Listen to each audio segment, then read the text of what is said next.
Welcome to the Primitive Camping and Bushcraft podcast. I'm your host, Chris Speir. So here we're going to talk about gear, grit, and the kind of stories you only get around a fire. It's all about learning, adapting, and keeping your faith strong.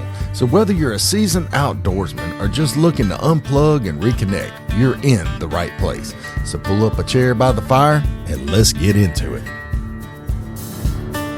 All right, everybody, welcome to today's episode where we're having a real conversation. This conversation is on the side of the bank of a river on a camping trip that we took a couple of weeks ago. And this is going to be just 100% pure conversation the morning after a kayaking trip down the river. So I invite you to listen along and just enjoy the fireside conversation. So last night was probably the loudest I've ever heard owls in my camp. That was crazy. Like, it's almost like we had two pairs and a third, or two pairs of owls. One here on this side, one here on this side, and then another one on the other side of the river.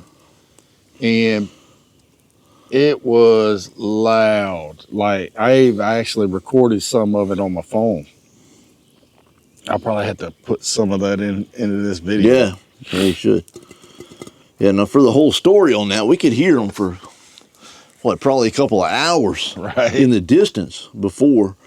So we both went to our hammocks about midnight, and we weren't in there just a little while, and they came here. For the next 3 hours. Yeah. I was actually thinking for a minute, how am I going to sleep with these owls making all this noise? For the next 3 hours...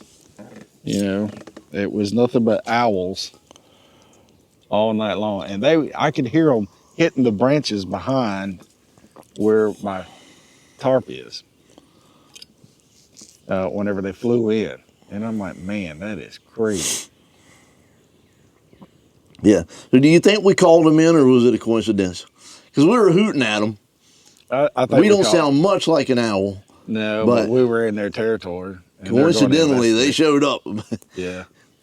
So if you go hoot, hoot, hoot, or it don't matter how it sounds, they're going to come check it out. And last night was living proof. Now, turkey hunters always use the owl call right at dark, just at dark. And they'll do the hoot, hoot, you know, and the turkey will gobble and let you know where he's at. Oh. And so that's how they track down turkeys and stuff. But yesterday was cool. I mean, last night was cool with them owls like that. One screeched. I told you off camera. I'll tell the story on camera. Probably 3 a.m. I was woke up by one. It sounded 50 yards away at the most, and it screeched like a woman, which woke me up. And I didn't think it was a woman, but you know that makes your hair stand up right on your arm when it happened. But I mean, as soon as she screeched, the hoot owl answered her just right behind her. Ooh. That's crazy. It almost made me think that they have a nest close by. Could be, and it's very possible. I mean, because we got a tree over here with the top knocked out of it, and that's what they kind of make their nest in. Owls do not make their own nests. They either take over another nest another bird made, or they'll find a waller in a log and make a nest out of it. Owls will attack eagles at nighttime to take over their nest. Wow. Yeah. Bullies. And different cultures throughout the world believe owls are like the harbingers of death or whatever. Yeah. They believe that they associate owls with death. And even through the United States, there was different Native American tribes that some believe the owl was like a special species. And then the further west you got, the more they believed that the owls were of death. And I was like, wow, it's crazy how all over the world, different things make different beliefs. Yeah. Yeah, they have that similarity. Mm-hmm. I'm sure, and I don't know anything about this, but it figures that universally darkness is associated with death and evil, and the owls come in the dark. So At night. I think that's probably why they drew that conclusion. I don't know.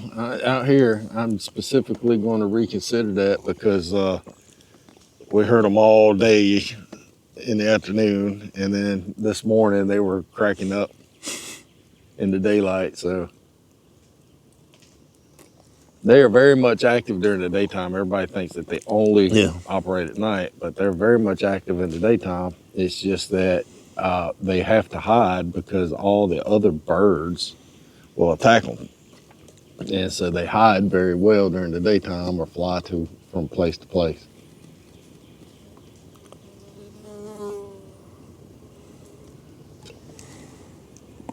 So what did you think about the T-bones last night, man? Oh, golly, that was amazing. How'd you like that marinade? That was good. That was the only thing I wanted. I didn't put I noticed there was no salt, pepper, nothing. It was just the marinade and wood smoke. And yeah. I used a brand called Moore's Spicy Marinade. And Moore's, I've used it on my beef jerky whenever I was doing my book. I would tell people use Dale's or Moore's, and Moore's is less salty than Dale's seasoning. Now, I know y'all probably don't have it everywhere, but I'm just what we have here locally. And my wife and I went to a salvage store, and we got a couple bottles of that of that Moore's Spicy Marinade. And she's like, hey, let's try this. I said, okay. Well, we went home, we tried it. It was like, oh my gosh, this is good. This is real good. And it works on chicken, it works on pork, it works on, any kind of meat. And that next weekend, we went back to that big box bargain store, that salvage store, and we bought all the rest that they had. And I must have 100 bottles sitting on the shelf at the house, because typically, if it's in that salvage store, it's no longer on the shelves of the regular store. Yep. And if you see it there, it ain't gonna be long, because you're never gonna find it again. Yeah.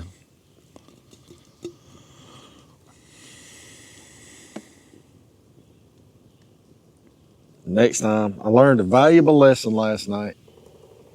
Don't let your eyeballs control what you do. With the potatoes, I wish I'd have done small potatoes, like 2 or 3 small potatoes instead of one large big one. Because we could have ate several hours before while we was waiting on the potatoes. But the pot held up somewhat. Let's see how the pot's faring this morning. We're fixing to use it to cook some breakfast, ain't we? I think so.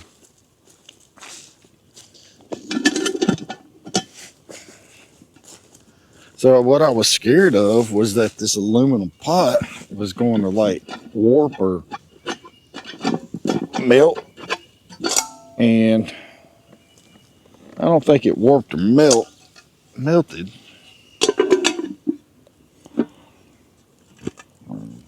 I think it's just dirty and needs clean now. No, it's good. So it's that hard anodized aluminum, so it shouldn't really melt under the high temperatures like that. But well, y'all saw the video. We buried this into the flames, and this little Dutch oven is pretty cool. Now what we're going to do is put this over the flames and cook on it. So hopefully that will work.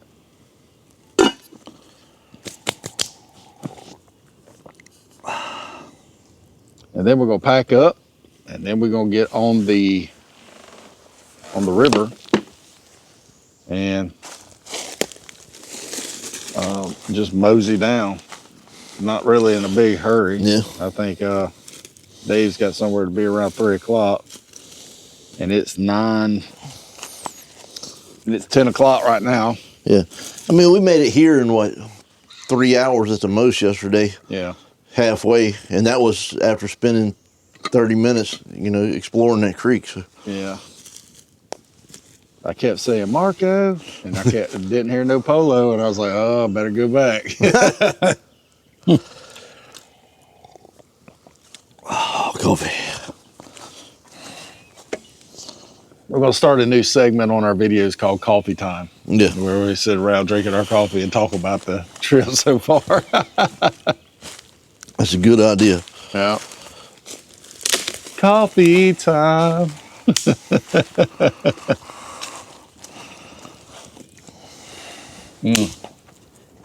Facebook has a Reels song. It's like coffee, coffee, coffee time. I heard that one. I'll have to use that one.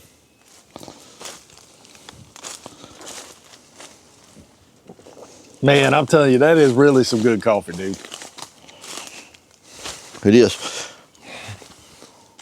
I think the percolator, which you're basically just boiling it through for, I like to percolate for 4 minutes, is it smooths it out a little more than the coffee maker. And I use a drip maker at home just because I'm lazy and I want the coffee quicker. But I bought an old school percolator at a antique shop, and I was gonna bring it on this trip, and I was like, nah, I'll leave it for the Camp What-Da-Heck, Hey, what's your thoughts on Camp What-Da-Heck, man? What do you think about the place? First time I saw it, I saw, what the heck? Absolutely. And that's the whole thing, is like, what the heck? That's a neat little place for you. A little cove where you can have a spot to make your videos and do some instructional stuff. I know the top secret location. Many people don't. So if anything goes missing, he's the first one to blame.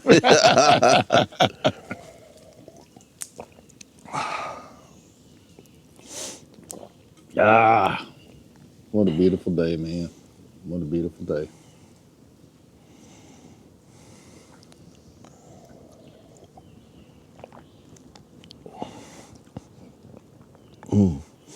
It didn't get, you get cold last night? Not at all. No, actually, I got real hot and I had to take my blanket off. I slept without my cover most of the night. Yeah.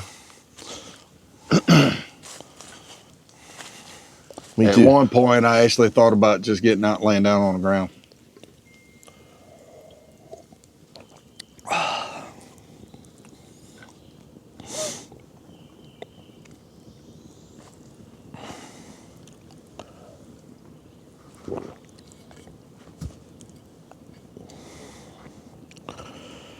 All right, so the Hennessy hammock is pretty cool. It's neat how the ridge line is already put in there for the bug net. How it has the included pad in it for when you're sleeping to keep you warm on the backside while you're laying in the hammock. But I have not and cannot find a way to make it more flat. It is extremely bent, and I had a hard time last night sleeping. And this is the second time that I've slept in this hammock, and I'm finding it very difficult to sleep in, to be honest with you. And I mean, I'm just gonna give honesty where honesty is, Yeah. What about you? What's your thoughts? I don't think it's a bad product at all. I think it's very good, very well made, very well thought out. Mm-hmm.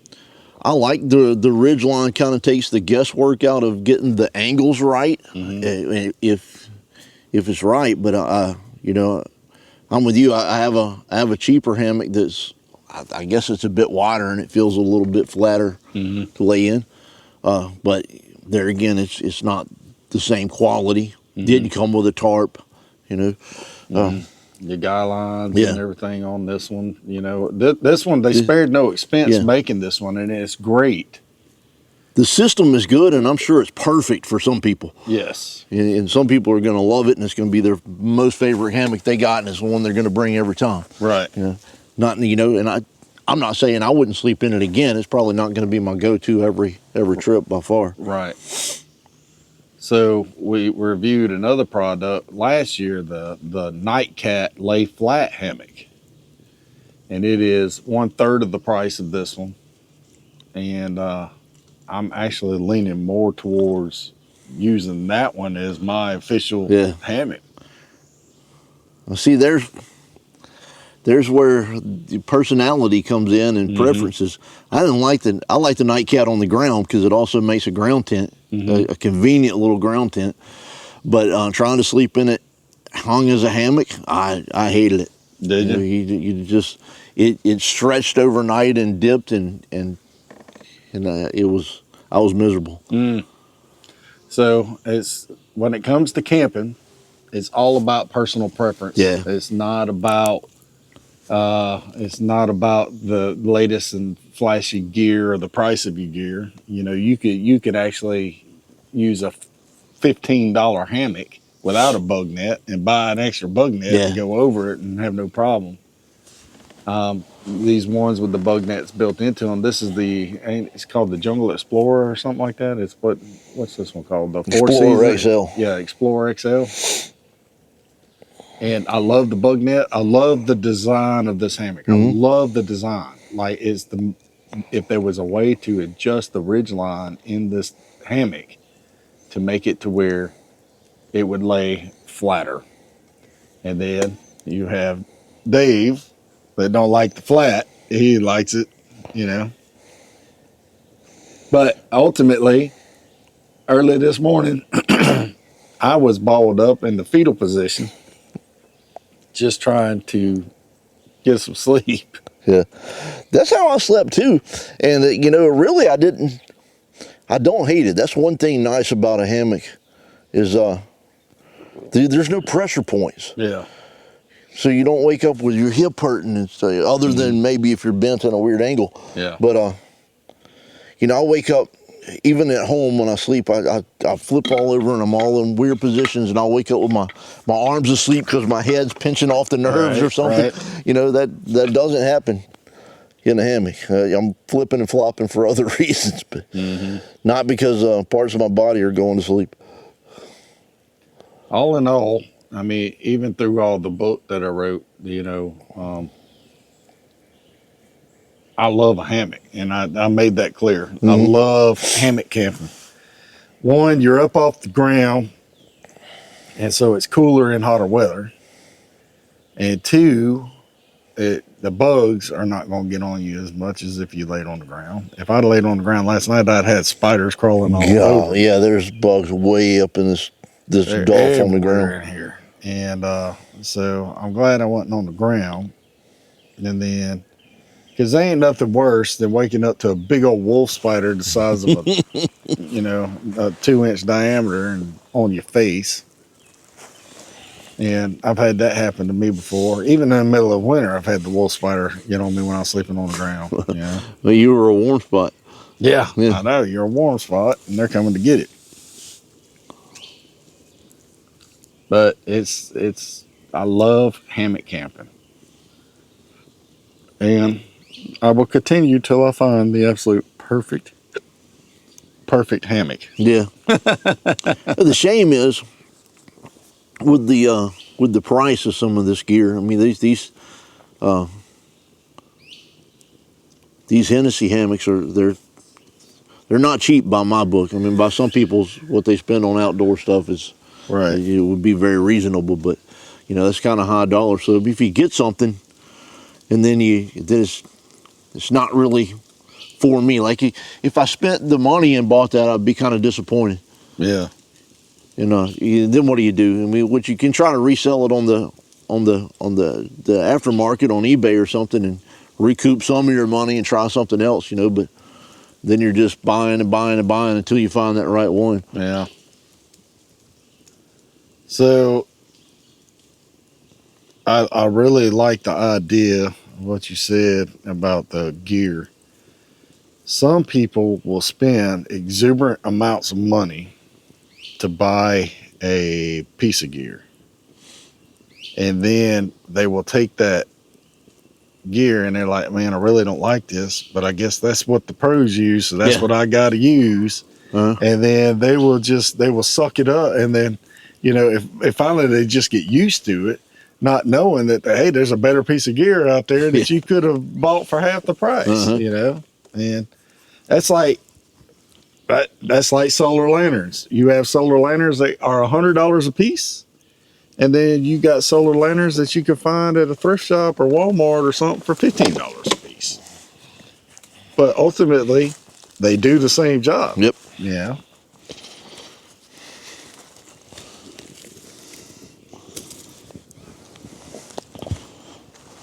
It's going to be a cloudy day today. Partly cloudy.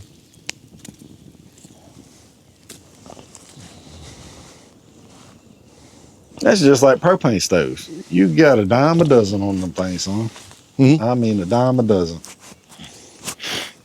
The one I have, I think it was $15 at Walmart. If that much. I like how you got the little adapter for yours, so you can use either it came the in small. The pack. Really? Yeah. Yeah. That's crazy. Those aren't trail. It does what I need to do. It's probably not the highest quality one. That's the key to everything. What you just said. It does what I need it to do. Yeah. And people, some people just don't get it. It's like it does what I need it to do. That is the key to everything right there. That sums everything up when it comes to camping and outdoors. It does what I need it to do.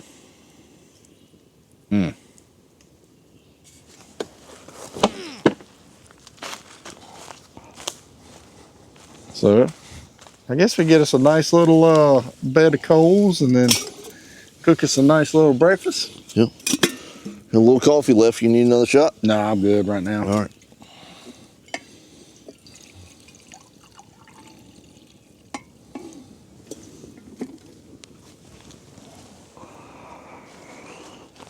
So I just redesigned the entire Speir Outdoors website.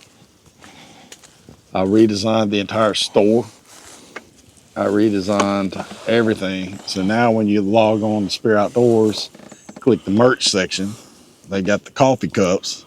Before, the coffee cups were you had to hold them left-handed to see the logo. Yeah. Now I fixed that. Now you hold them with your right hand. So all you left-handed folks, I'm sorry.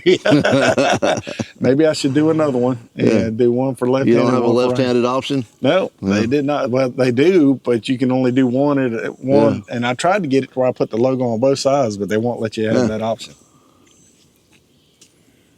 And then I updated the actual logo itself. And it's pretty good, pretty cool, in all your ways, acknowledge him. That's the new slogan for the entire Speir Outdoors brand. So, right out of Proverbs 3:6.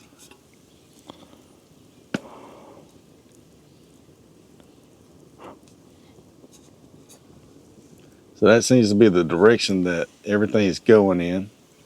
So I feel like, boy, this is going to turn into another podcast sitting right here, Fireside. I know it, huh? Fireside podcast conversations. But what has really moved this forward is the fact that it was time to really, really put who I was into the videos and not just really doing videos just to do videos.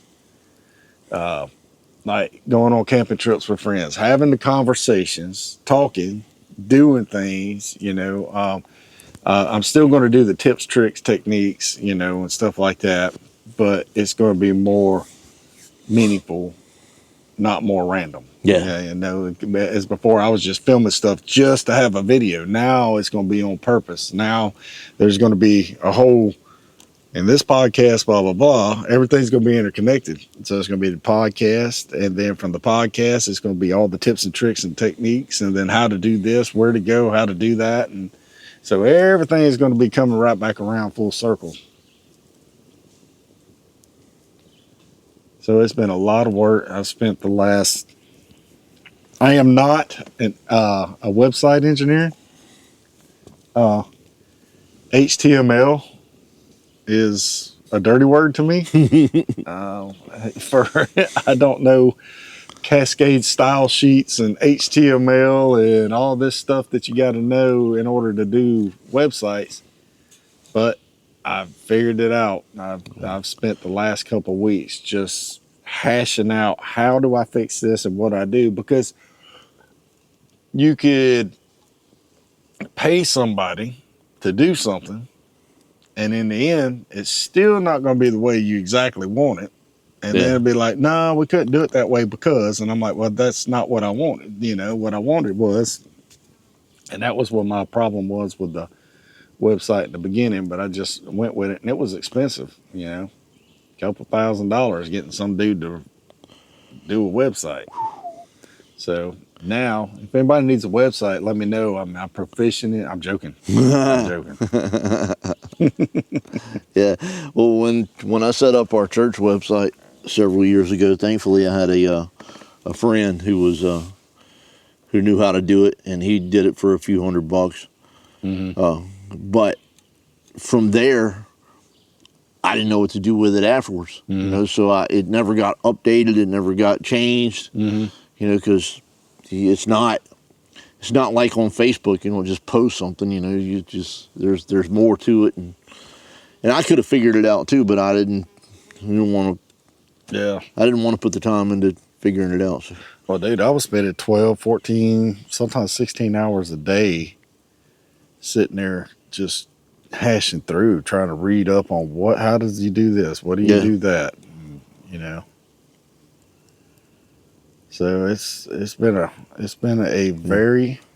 That's good that you got another skill. I mean, even if you don't use it for anything other than your websites, I think anytime we learn something, it's good.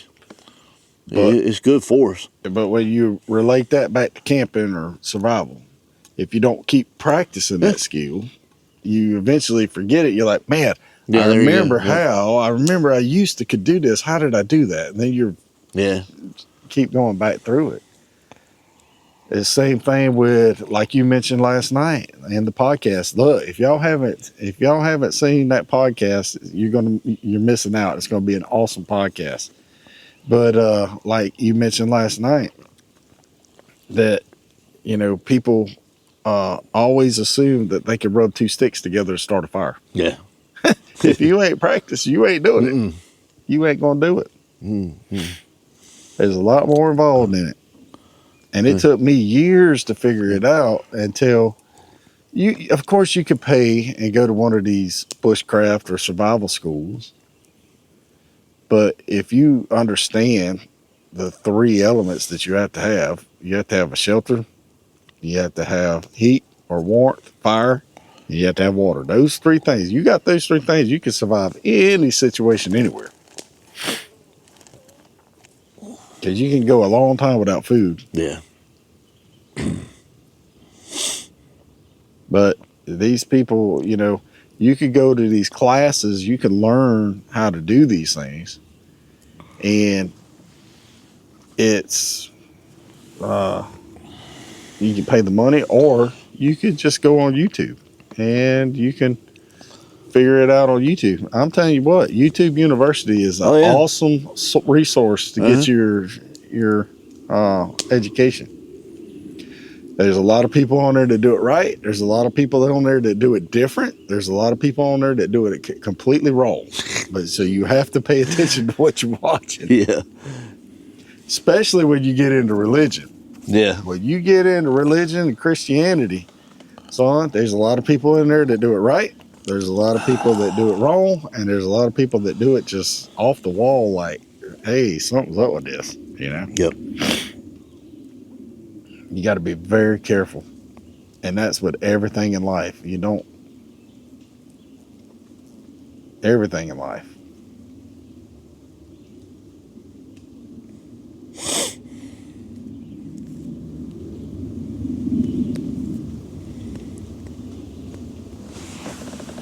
Well, guys, thank you for joining the Fireside conversation this morning. And so I guess we're going to get ready to start cooking and have us a good old breakfast. Yeah, I'm ready for a pancake. A pancake? Yep. A camping pancake. Did you bring pancakes and sausage. Did you bring syrup? Yes, I did. Oh, you the man. Thanks for sitting around the fire with me today. If this episode gave you something to think about, if it helped you feel a little bit more prepared, or it even stirred your faith a tiny bit, go ahead and share it with someone else who might need it as well. We don't go camping to run away from life. We come out here to slow down and to recharge. So grab another log, throw it on the fire, and remember this. In all your ways, acknowledge Him, and He will direct your path. I'll see you next time. God bless you.